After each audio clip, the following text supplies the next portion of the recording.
मी 60 वर्षांचा श्रीमंत माणूस होतो, पण मला एक असा भयंकर रोग झाला होता की कोणतीही मुलगी माझ्याशी लग्न करायला तयार नव्हती. शेवटी मजबुरीने फक्त वारस मिळावा या एकमेव उद्देशाने मी 18 वर्षांच्या एका कोठ्यावरच्या मुलीशी लग्न केलं. लग्नाच्या रात्री जेव्हा मी तिच्या जवळ गेलो तेव्हा तिने अत्यंत हलक्या आवाजात सांगितलं की मला घटस्फोट देऊ नका, मला तुम्हाला काहीतरी दाखवायचं आहे. तिने आपल्या भाऊची बाही वर करून कापड बाजूला केलं आणि तिथे जे दिसलं त्यामुळे माझे रोंगटेच उभे राहिले, कारण माझं नाव सरदार वीरेंद्र सिंग आहे. त्या रात्री माझ्या वयाचे 6 दशक पूर्ण झाले होते आणि मी स्वतःच्याच हवेलीच्या भिंतीमध्ये जिवंत प्रेत बनून राहत होतो.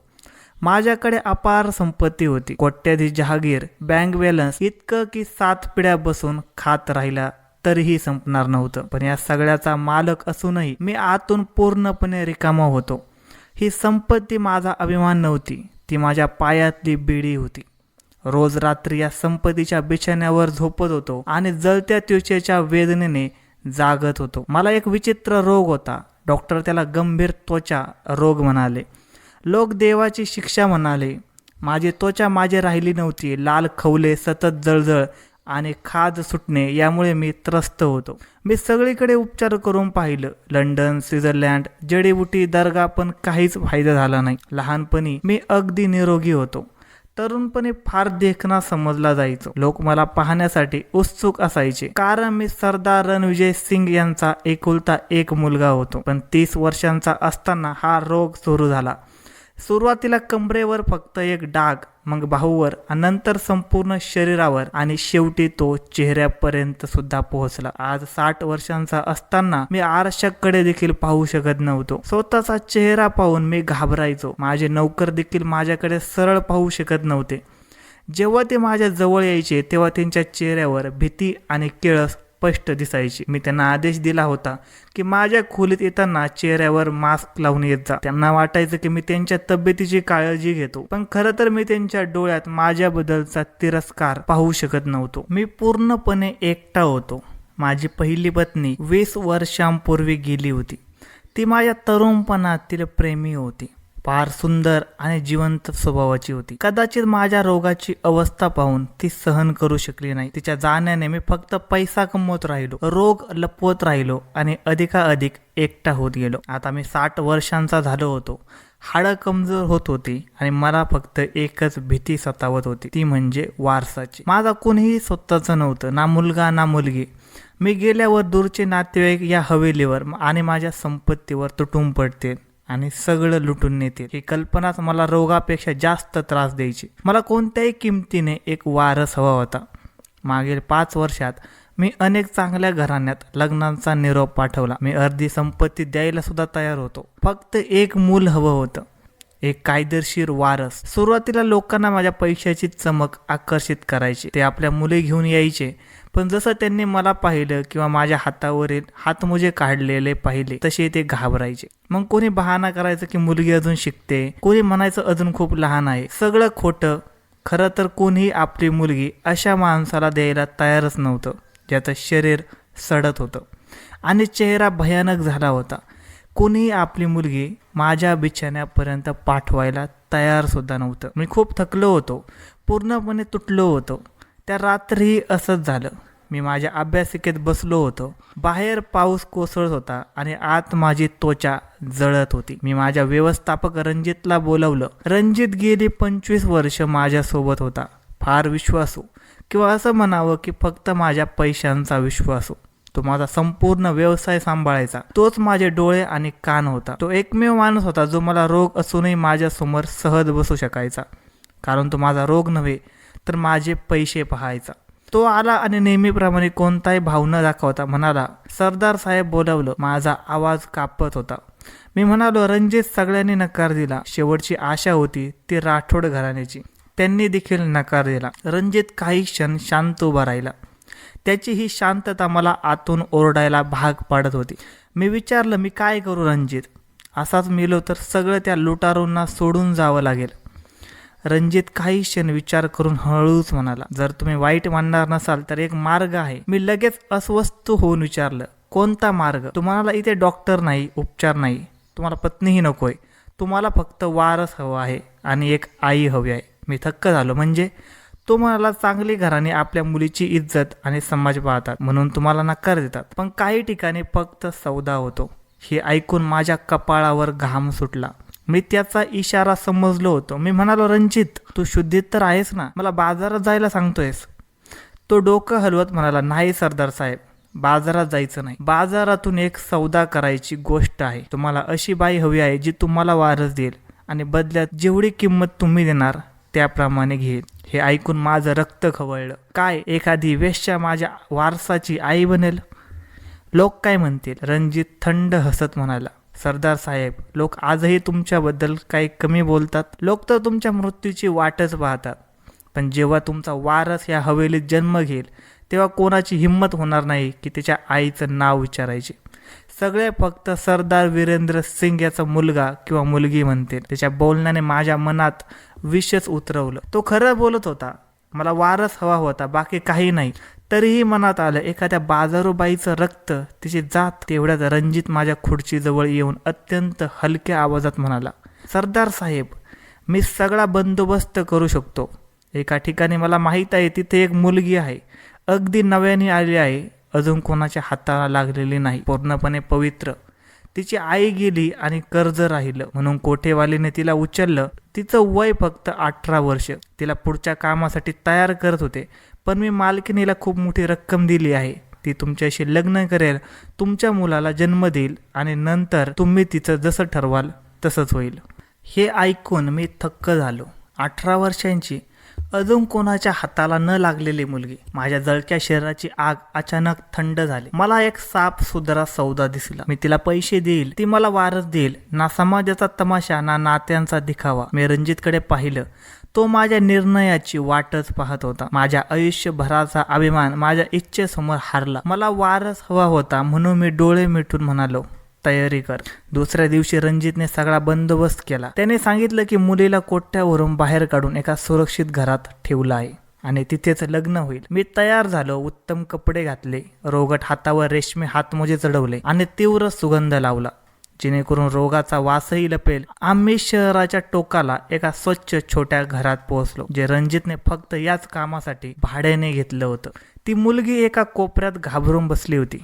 तिच्यावर लाल जोडा जबरदस्तीने चढवला होता. ती खरोखरच 18 वर्षाची, कदाचित त्याहूनही लहान दिसत होती. एक कोवळी कळी जी फुलायच्या आधीच तोडली गेली होती. तिचा चेहरा अश्रूने भिजला होता आणि नजर जमिनीवर खिळलेली होती. पंडितजीने लगेच लग्नाची तयारी सुरू केली. सप्तपदीच्या वेळी मी पुढे सरसावलो. माझे हातमोजे घातलेले हात थरथरले नाहीत, पण मन नक्कीच कापलं होतं. माझ्याकडून रणजित आणि एक ओळखीचा माणूस होता. तिच्याकडून कोणीही स्वतःचं नव्हतं. कन्यादान आणि वरमालीच्या वेळी तिचे ओठही हल्ले नाहीत. ती फक्त थरथर कापत होती. मला खूप पश्चाताप झाला. मी काय करतोय? एक 60 वर्षाचा रोगी विद्रूप माणूस एका 18 वर्षाच्या मुलीचं आयुष्य विकत घेतोय. मी तिची निरागसता विकत घेतली होती, पण मग माझा एकटेपणा, लावारिस मरण्याची भीती आठवली आणि वारस मिळवण्याची माझी हाव सगळ्या पश्चातापावर जड झाली. मी तिच्याकडे पाहिलं, पण तिने एकदाही माझ्याकडे डोळे वर सुद्धा केले नाहीत. परत येताना आम्ही दोघे पूर्णपणे गप्प होतो. ती गाडीच्या मागच्या सीटवर एका कोपऱ्यात आखडून बसली होती. जणू काय आमच्यात फार मोठी दरी आहे. मी माझ्या रोगात आणि पैशाच्या गर्वात होतो. मी तिच्या भीतीत आणि गरिबीत गुरफटलेली ती होती. मला तिचं नावही नीटसं आठवत नव्हतं की माझ्यासाठी ती एक फक्त सौदा होती, वारस देण्याचं साधन होते. हवेलीत पोचलो तेव्हा रात्र खूप झाली होती. सगळे नौकर उभे होते.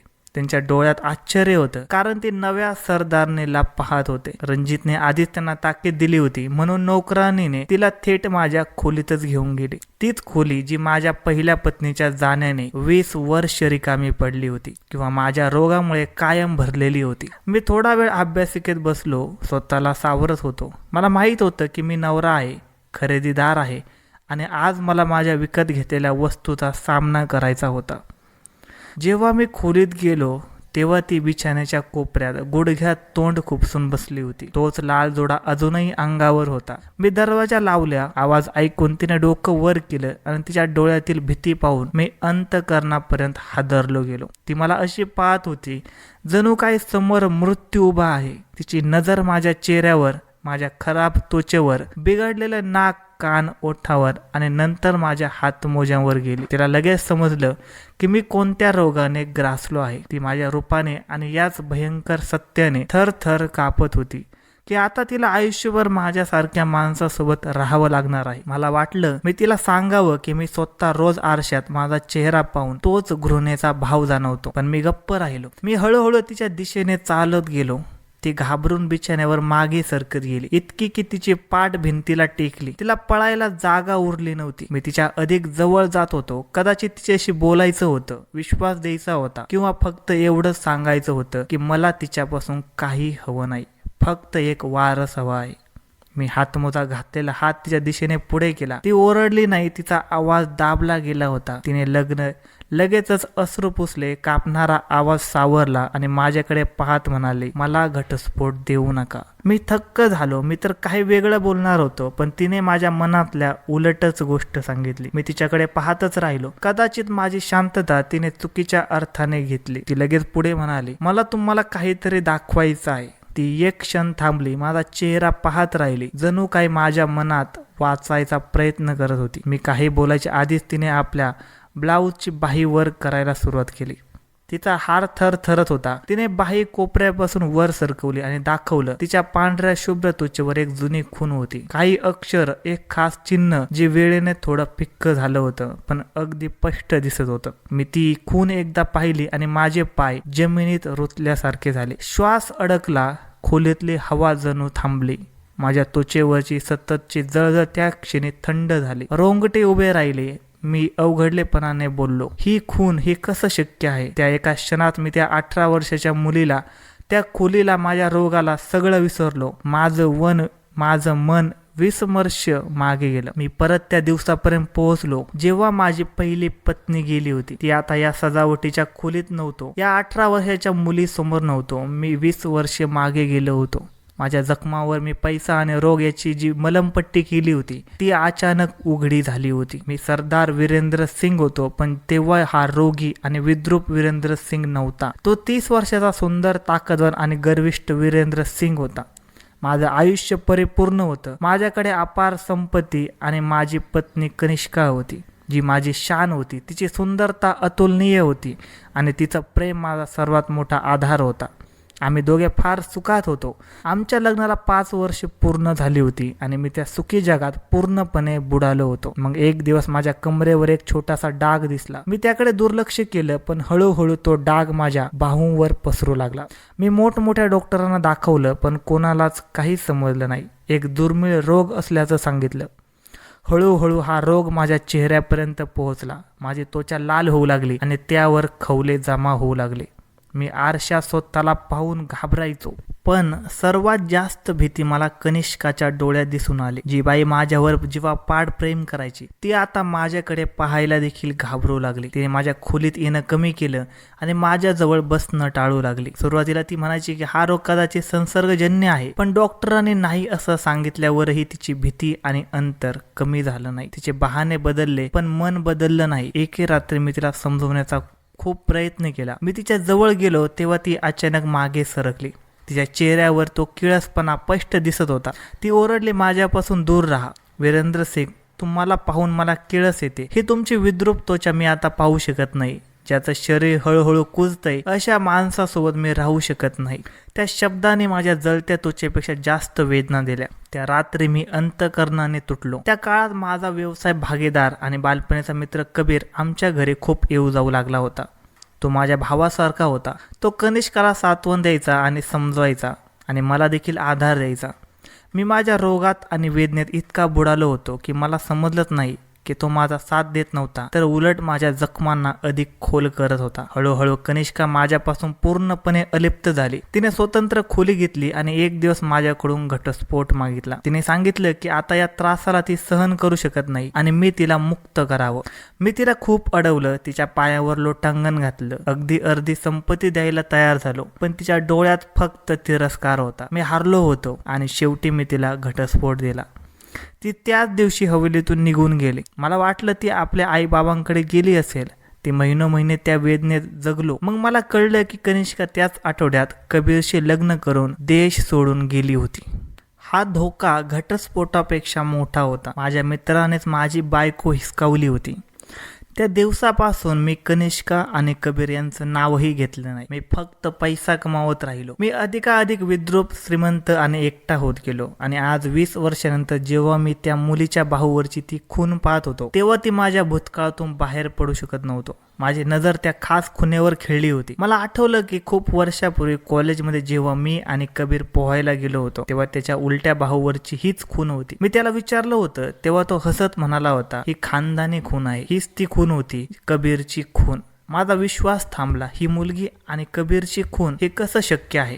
ती मुलगी अजूनही भीतीने थरथर कापत होती आणि माझ्या मेंदूत प्रश्नाचं वादळ उठलं होतं. माझा कोरडा आवाज फक्त मुश्किलीने बाहेर पडला, तू कोण आहेस? माझ्या आवाजात राग नव्हता, फक्त एक खोल संशय आणि आतून उसळलेलं वादळ होतं. मुलीने माझा आवाज ऐकतात लगेच आपली बाहू लपवली आणि बाही खाली सरकवली. ती अडखळत म्हणाली, मी तीच आहे जिच्याशी तुमचं लग्न झालंय. तिची ही गोष्ट इतकी विचित्र होती की मलाही राग आला. मी एक पाऊल पुढे टाकलं आणि तिच्या भाऊकडे बोट दाखवत विचारलं, ही खून कशी आली? खरं सांग. ती जोराने रडू लागली आणि म्हणाली, मला नाही माहीत, देवाची शपथ मला नाही माहीत. मी कठोरपणे म्हणालो, खोटं बोलू नको. तू कबीरला ओळखतेस का? कबीरचं नाव ऐकतात तिच्या रडत्या चेहऱ्यावर एका क्षणासाठी आश्चर्य आलं.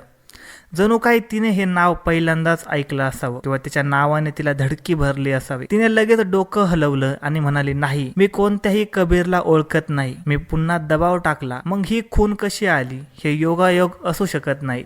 ही फक्त एकाच माणसाची खून आहे. तो तुझ्यापर्यंत कसा पोहोचला? मुलीने अश्रूने डबडबल्या डोळ्याने माझ्याकडे पाहिलं आणि थरथर त्या आवाजात म्हणाली, मी तुम्हाला म्हणाले होते ना, मला काही दाखवायचं आहे, फक्त मला घटस्फोट देऊ नका. मी सगळं सांगते. घटस्फोटाची गोष्ट ऐकून मी चिडलो. मी इथे माझ्या 20 वर्षापूर्वीच्या सगळ्यात मोठ्या धोक्याचं सत्य शोधत होतो आणि तिला आपल्या लग्नाचं तुटण्याची चिंता होती. मी कठोरपणे म्हणालो, घटस्फोटाचा निर्णय नंतर होईल. आधी सांग, या खुनीशी तुझा काय संबंध आहे? तुझी आई कोण आहे? आईचं नाव ऐकताच ती एकदम गप्प झाली. तिचा चेहरा पिवळा पडला, जणू काही तिने भूत पाहिलं असावं. तिने दोन्ही हाताने चेहरा झाकला आणि शांत बसली. माझा गोंधळ आता संशयात बदलत होता आणि त्या मुलीच्या पुढच्या बोलण्याने माझं अंतर्मनात नवं वादळ उभं राहिलं. तिने माझ्या पायाशी लोटांगण घातलं आणि माझे हातमोजे घातलेले हात पकडू लागली. मी झटकन माघार घेतली. ती जमिनीवर बसून रडत होती आणि विनवणी करत होती, देवासाठी मला घटस्फोट देऊ नका. तुम्हाला वारस हवाय ना? मी तुम्हाला मुलगा देईन, तुमची सेवा करेन, या हवेलीची दासी बनून राहील. मी शांत उभा राहून तिला पाहत होतो. मला काहीच समजत नव्हतं की ही मुलगी माझ्या 20 वर्षापूर्वीच्या शत्रूची खून बाहूवर घेऊन बसली होती आणि मला वारस देण्याचं आश्वासन देत होती. माझी शांतता तिने वेगळ्या अर्थाने घेतली आणि लगेचच म्हणाली, मी माझ्या आईसारखी नाही. मला माहीत आहे तिने तुम्हाला धोका दिला आणि सोडलं, पण मी तुम्हाला कधीच धोका देणार नाही, कधीच सोडणार नाही. तिचा प्रत्येक शब्द माझ्या मेंदूत हातोड्याच्या घावासारखा बसत होता. ही माझी बायको कनिष्काला ओळखत होती, तिच्या धोक्याला ओळखत होती आणि म्हणत होती की ती तिच्यासारखी नाही. माझं डोकं फिरायला लागलं. ती अजूनही जमिनीवर बसून रडत होती. तुम्ही मला या नरकातून बाहेर काढलं, तुम्ही मला विकत घेतले खरं, पण मला इज्जतही दिली. तुम्ही माझ्याशी लग्न केलं. माझ्या आईच्या गुन्ह्याची शिक्षा मला देऊ नका. जर मी माझ्या आईची चूक पुन्हा केली तर हे सगळं खरं ठरेल. ही मुलगी, कबीर आणि कनिष्का सगळे जोडलेले होते. रागाने माझ्या आश्चर्याला झाकलं. मी तिचा बाहू घट्ट पकडला आणि तिला उभं केलं. ती थरथर कापत होती. मी कठोरपणे विचारलं, तुझी आई कुठे आहे? माझा आवाज आता शांत नव्हता. त्यात 20 वर्षापूर्वीचा राग पुन्हा जागा झाला होता. मी विचारलं, कनिष्का कुठे आहे? मला आत्ताच तिच्याशी भेटायचं आहे. हे ऐकताच मुलगी घाबरली. तिचे डोळे विस्पारले. ती अडखळत म्हणाली, आता रात्र आहे सरदार साहेब, मी तुम्हाला उद्या त्यांच्याकडे घेऊन जाईल. जेव्हा मी जोर लावला तेव्हा तिने घाबरून सांगितलं की ती आता माझ्याशी भेटू शकत नाही, पण उद्या नक्की घेऊन जाईल असं वचन देते. मी तिला झटकलं आणि ती दूर पडली. मी म्हणालो, ठीक आहे, उद्या जाऊ. मी 20 वर्ष वाट पाहिली होती, आणखी एक रात्र वाट पाहू शकत होतो. मला त्या बाईचा चेहरा पाहायचा होता, जिने माझं आयुष्य उद्ध्वस्त केलं होतं, जिने कबीर सोबत पळ काढून सगळं मोडलं होतं. मला जाणून घ्यायचं होतं की तिच्यासोबत काय झालं, ती सुखात आहे की माझ्यासारखी उद्ध्वस्त. ती रात्र खूप लांब होती. मी एक क्षणही झोपलो नाही. शरीराची जळजळ आणि मेंदूचा राग मला आतून जाळत होता. मी खोलीत चक्रा मारत होतो आणि ती मुलगी भीतीने एका कोपऱ्यात बसली होती. मी वारंवार विचार करत होतो की कनिष्काला भेटल्यावर काय बोलणार. मी तिच्यावर ओरडणार की माझ्या पैशाचा दाखला देऊन तिच्या गरिबीची मज्जा उडवणार. सकाळ झाली तेव्हा मी रात्रभर कपडे बदलले नव्हते आणि ती मुलगीही त्या लाल जोड्यातच होती. मी फक्त तिला म्हणालो चल. ती शांतपणे उठली. हवेलीतून बाहेर पडताना नौकर आम्हाला आश्चर्याने पाहत होते. जणू काही हा 60 वर्षाचा रोगी नवरा आणि 18 वर्षाची नवरी सुहाग रात्रीच्या दुसऱ्या दिवशी कुठे चालले आहेत असा विचार करत असावेत. मी स्वतः गाडी चालवत होतो. रणजितला मी सोबत घेतलं नव्हतं. ती मुलगी माझ्या शेजारी पुढच्या सीटवर बसली होती आणि शहराच्या फार जुन्या भागाकडे रस्ता दाखवत होती. माझं हृदय जोरजोराने धडधडत होतं, कारण आज 20 वर्षानंतर मी माझ्या सगळ्यात मोठ्या धोक्याचा सामना करणार होतो. शेवटी तिने एका जागी थांबायला सांगितलं. तेव्हा मी गाडी थांबवली. मी पाहिलं की आम्ही शहराच्या मुख्य स्मशानाबाहेर उभा होतो. माझं हृदय धडधडलं. ती गाडीतून उतरली आणि हलक्या आवाज म्हणाली, ती इथेच आहे. मी रागाने आणि गोंधळाने तिच्या मागे चालत होतो. ती मातीच्या रस्त्याने चालत एका जुन्या मातीच्या ढिगाऱ्यापुढे येऊन थांबली. तिने मातीकडे बोट दाखवलं आणि म्हणाली, तुम्हाला यांच्याशीच भेटायचं होतं ना, ही माझी आई आहे. मी समाधीकडे पाहिलं आणि हातमोजे घातलेल्या हाताने त्यावरची माती बाजूला केली. त्यावर नाव लिहिलं होतं कनिष्का आणि खाली तिच्या मृत्यूची तारीख. तिच्या मृत्यूला 10 वर्ष झाली होती. मी तिथेच गुडघ्यावर कोसळलो. माझा राग आणि बदला सगळं काही संपलं होतं. ज्या बाईला मी अपमानित करायला आलो होतो ती 10 वर्षांपासून माती खाली होती. माझ्या आत काहीतरी जोरात तुटलं होतं. 20 वर्षांचं दुःख पुन्हा जागं झालं. माझा 20 वर्षाचा तिरस्कार आणि तडफड त्या मातीच्या ढिगाऱ्यापुढे व्यर्थ ठरले. माझ्यातला ज्वालामुखी एकदम थंड पडला. मी काही सुद्धा बोलायचा प्रयत्न केला नाही, पण जीभ साथ देत नव्हती. तेव्हा ती मुलगी गीतांजली माझ्याजवळ आली. तिचा आवाजही अश्रूने भरला होता. ती कापऱ्या आवाजात म्हणाले, सरदार साहेब, ही माझी आई कनिष्का आणि माझा बाप कबीर होता. कबीरचं नाव ऐकताच माझ्या शरीरात एक धक्का बसला. मी वळलो आणि तिच्याकडे पाहिलं. ती म्हणाली, कदाचित मी त्या दोघांचा गुन्हा आहे. तिच्या डोळ्यातून अश्रू वाहू लागले. जेव्हा मी समजदार झाले तेव्हापासून मी माझ्या आईला रोज त्या माणसाकडून मार खाताना पाहिलं. माझं बालपण माझ्या आईचं रडणं आणि कबीरच्या शिव्या ऐकण्यातच गेलं. तो रोज तिला मारायचा आणि म्हणायचा की तू पळून आलेली बाई आहेस, गलिच्छ बाई आहेस. तू आपल्या रोगी श्रीमंत नवऱ्याला त्याच्या रोगात सोडून आलीस. तो नेहमी विचारायचा की तू माझ्याशी लग्न का केलंस आणि तिचा सतत अपमान करायचा. गीतांजलीच्या बोलण्याने माझ्या हृदयात खोलवर जखमा होत होत्या. जिचा मी तिरस्कार करायचो ती कनिष्का स्वतः इतका अपमान सहन करत होती. गीतांजलीने खोल श्वास घेतला आणि म्हणाली, माझी आई काहीच बोलायची नाही, फक्त रडायची. त्यांच्याकडे तुमचा एकच फोटो होता, तुमच्या तरुणपणाचा, जेव्हा तुम्ही रोगी नव्हता. तो फोटो ती उशीखाली लपवून ठेवायची. जेव्हा बाबा घरी नसायचे तेव्हा ती तो फोटो छातीशी धरून तासन तास रडायची. म्हणायची की मी गुन्हेगार आहे, मी माझ्या वीरेंद्र सिंगला धोका दिला, काश मी त्यांना कधी सोडलं नसतं. ते रोज त्या फोटोपाशी माफी मागायची. हे ऐकून मी थक्क झालो. जी बाई माझ्यापासून पळून गेली होती ती माझ्याच आठवणीने जगत होती. गीतांजलीने पुन्हा बाईवर करून सांगितलं. म्हणाली, ही खून ही माझ्या भाऊवर जन्मापासून आहे. माझी आई म्हणायची की ही अगदी तशीच खून आहे जशी माझ्या बाप कबीरच्या भाऊवर होती. ही गोष्ट ऐकून माझी जखम पुन्हा हिरवी झाली. मला समजलं की ही मुलगी माझ्या शत्रूची निशाणी आहे, त्याच्यात रक्त आहे. माझी आई या निशाणीचा तिरस्कार करायची. ती म्हणायची की ही खून माझ्या जुन्या गुन्ह्याची आठवण आहे. माझा मेंदू सुन्न होत होता. गीतांजलीने आपली कहाणी पुढे सांगितली. तिने सांगितले की जेव्हा कबीरचा व्यवसाय बुडाला तेव्हा तुमच्याकडून घेऊन पळालेली संपत्ती त्याने उडवली. आम्ही रस्त्यावर आलो. माझी आई खूप आजारी पडली आणि औषधाचे पैसेही नव्हते. कबीरने तिचा इलाज केला नाही आणि म्हणायचा की मेली तर चांगलेच आहे. शेवटी ती गेली. गीतांजली थोडा वेळ थांबली, मग म्हणाली, त्यानंतर तो माणूस पूर्णपणे राक्षस बनला. तो मलाही मारायचा आणि म्हणायचा की मीही माझ्या आईसारखीच अपशकुनी आहे. तेव्हा मी फक्त 14 वर्षाची होते. तिचा आवाज हळू झाला. तिने सांगितले की एका रात्री कबीर तिला एका घरात घेऊन गेला आणि जुगाराचे कर्ज फेडण्यासाठी तिला तिथं विकलं गेलं. हे ऐकून मी अंतकरणाने हादरलो. तिने सांगितलं की कबीरने तिला कोठ्यावर विकलं. हे सांगताना ती ढसाढसा रडली. मी त्या नरकात 4 वर्ष राहिले. कोठेवाले म्हणायचे की मी खास आहे आणि ती माझी 18 वर्ष पूर्ण होण्याची वाट पाहत होती, जेणेकरून मला शहरातील सगळ्यात मोठ्या माणसाला विकता येईल. मग तुमचे व्यवस्थापक आले. त्याने इतकी मोठी रक्कम दिली की मालकीनीने लगेच मला त्यांच्या हवाले केलं. ती गप्प झाली. मग पुढे म्हणाली, जेव्हा मी तुम्हाला पहिल्यांदा पाहिलं तेव्हा मी तुम्हाला ओळखलं. माझ्या आईजवळ असलेल्या फोटोमुळे मी घाबरले. मला वाटलं तुम्ही मला पाहताच माराल, कारण मी तुमच्या शत्रूची मुलगी आणि तुमच्या पळून गेलेल्या बायकोची निशाणी आहे. म्हणूनच मी त्या दिवशी म्हणाले होते की मला घटस्फोट देऊ नका. आणि मी सरदार वीरेंद्र सिंग त्या मशानात माझ्या बायकोच्या समाधीपुढे माझ्या शत्रूच्या मुलीसमोर उभा होतो, जी मी काल रात्री आपली नवरी बनवून आणली होती. मी पूर्णपणे धक्क्यात होतो. माझं संपूर्ण अस्तित्व जणू गोठलं होतं. मशानातून हवेलीपर्यंतचा प्रवास एक शांत यातना होती. मी गाडी चालवत होतो आणि माझे हात स्टेअरिंगवर थरथरत होते. माझा मेंदू सुन्न होता. माझ्या शेजारी माझ्या शत्रूची मुलगी बसली होती, जी मी आपली बायको बनवून आणली होती. तीही गप्प होती. कदाचित तिला माझ्या प्रतिक्रियेची भीती वाटत होती. मी काय प्रतिक्रिया देणार? मी तर आतूनच मेलेलोच होतो. माझा तिरस्कार माझ्या बायकोच्या समाधीवर संपला होता आणि आता माझ्याकडे फक्त एक खोल जखम उरली होती. हवेलीत पोहोचल्यावर मी गाडीतून उतरलो आणि थेट माझ्या खोलीत गेलो. मी मागे वळून तिला पाहिलंही नाही. मला माहीत नव्हतं की ती माझ्या मागे आली की नाही. माझे नौकर मला त्या अवस्थेत पाहून घाबरले. मी खोलीचा दरवाजा आतून बंद करून घेतला आणि बिछाण्यावर पडण्याऐवजी माझ्या त्या खुर्चीवर कोसळलो, जिथे बसून मी व्यवसायाचे निर्णय घ्यायचो. आज मी स्वतःच्या आयुष्याचा निर्णय घेऊ शकत नव्हतो. तेव्हा गीतांजली खोलीत आली. तिला पाहताच मला वाटलं की ही आता 18 वर्षांची कोठ्यावली नाही, ही माझ्या भूतकाळातील जिवंत वेदना आहे.